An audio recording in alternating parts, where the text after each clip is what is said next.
EHL, it's Exploring Humanitarian Law. It's an international curriculum in teaching students about the Geneva Conventions. It's around the world.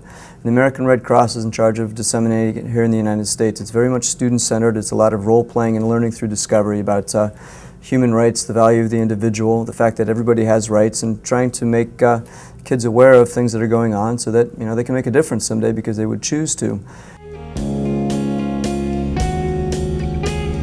This year we redid our traditional Washington trip. It's a highlight of the kids' experience. Hartman Middle School has been going to Washington, D.C. with the 8th grade class for about the past 30 years. So it's always been a very important part of our culture, part of our community. What was different is that we actually had the kids going there with a purpose. They weren't just taking pictures of things as snapshots, as postcards, but they had a purpose. They were looking for things to discover. Digital Arts the project has changed the requirement of what the kids have to do in Washington, D.C.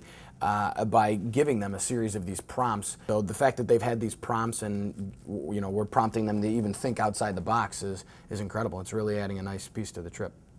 And so we looked at these big American themes that we studied in 8th grade. Who are we? How did we get here? What does American history have to do with who we are as Americans? How is our sense of freedom and equality expanded over time? And so you look at the memorials in D.C. with a purpose. To prepare the kids, we sort of gave a quick introduction to exploring humanitarian law. We did the introductory questions.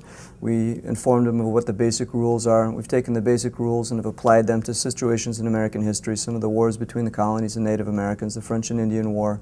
We've paid attention to current events. We worked with 9/11. We connected that to the overall theme. And we've been developing some basic themes as part of our curriculum that have to do with what makes America unique, the rights, the ideals, and so forth. And with a sample of a digital story, we showed kids a different way of telling a story. We looked at it on paper, we reenacted it, we discussed it, we brainstormed it, and then we showed them how you can take images and connect it with a narrative and tell even more than you can just with a narrative. The presence of African American parents would incite a mob.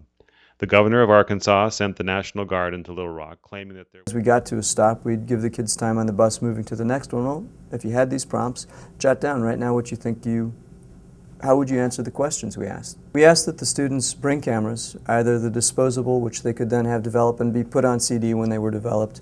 We've been scanning pictures for students that had film cameras, or they had digital cameras, and many of the students did have some of the less expensive digital cameras.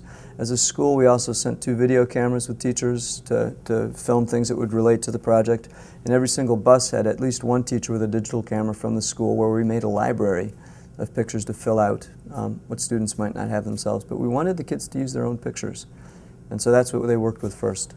But we had 3 days then to turn those reflections into a narrative with a rough draft, bringing it into the group, starting to match up the pictures, and then to storyboard with the images that they were bringing back from DC. So before the actual work with the program, with the software, the kids had a pretty good structure and pretty profound things to say. I said how even though it was a horrible war and many people died, it is still known as the Forgotten War because it was not as large as the others. 1.5 million American men and women fought, and this memorial recognizes those who died. 19 stainless steel statues created by Frank Gaylord represents those people. The ponchos recall the harsh weather, and the granite and bush represent the harsh and rugged terrain. Nearby, the actual Korean War. I think the best part of this whole digital arts project and this EHL curriculum is that it's unique. It's unique and it's authentic for the kids, and it gives them something that they haven't done in the past. It adds value to everything that you've explored in general, and you create a product that's useful, it's meaningful, has value, and it's part of the skill set that kids are going to need. And then once you've built it, then you have a library that's going to be of importance to other people as well. So what we do this year is going to be the basis of what we do next year, and it's going to escalate. So absolutely, I would use digital arts. I saw the words, "The only fear is fear itself." I like those words. I believe it's really true about everyone. I think everyone already lives by that. If you had no fear, what could you fear? If you had fear, you would fear. Those are some words I really believe to be true.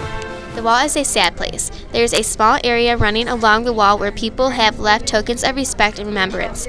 Many are poems and pictures from school children, thanking the soldiers. There are wreaths and the World War II Memorial. World War II is considered the worst war in the world's history. This war resulted in 50 million deaths, and it was fought on 6 of the 7 continents of the world and all of its oceans.